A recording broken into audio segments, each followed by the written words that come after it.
तुम्ही ना अशा पद्धतीचं बटरवालं वांगं बनवून बघा एकदा तरी. एवढं टेस्टी होतं ना, एवढं भारी झालं होतं ना. मी भाजी बनवली तर पोरांना तर एवढी आवडली. भाजी आवडत नाही तरी पण ते बोलले, मम्मी वांग्याची भाजी बनवली ना तर नंतर अशीच भाजी बनव.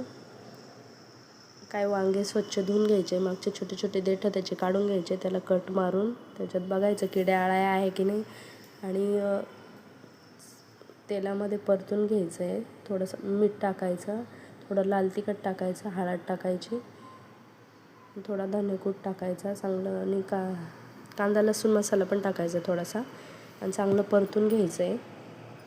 परतून झाल्याच्या नंतर आपण जसं पनीरच्या भाजीला मसाला तयार करतो ना तसा मसाला तयार करायचा आहे, आणि त्याच्यामध्ये चांगलं परतून घ्यायचं आहे,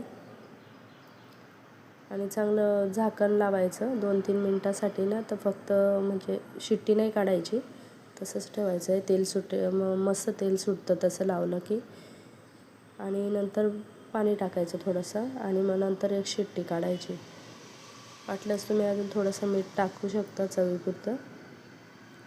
टाकलं होतं पण ते हे मिक्स झालं आहे बघा. एक शिट्टी काढली आहे, आणि बटर टाकायचं, आणि अशा पद्धतीने सर्व करायचं.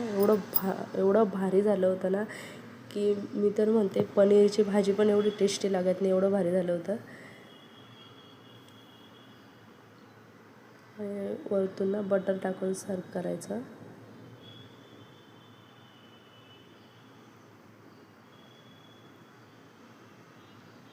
व्हिडिओ आवडल्यास लाईक करा, शेअर करा.